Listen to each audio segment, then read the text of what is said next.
Sabi ito mga ka-Voyager sa Japan, sa Osaka. O, yan. Ang driver ng truck o yan. Nakawa naman dito sa Japan kahit matanda na, kaya magtrabaho ka.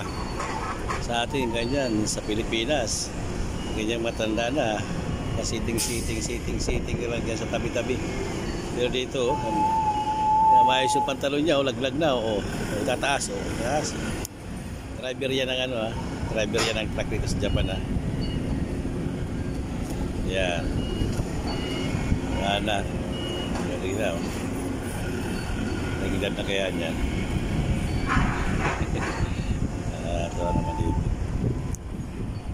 Yan, pag tumanda ka dito, Diyos yata rito yung mga alak sa sinusuportahan yung mga magulang. Yan, magtrabaho malakas pa. Gobyerno nila. Diba? Sa atin, pag matanda na, wala na. Yan, pahinga na. Swerte kung may mga anak na mag-aalaga, kung may mga anak na tutulong, masalamat na lang. Kasi hindi naman obligasyon ng mga anak ng magulang, sabi nila. Kaya dapat talaga mag-ipon para malakas pa para sa sarili.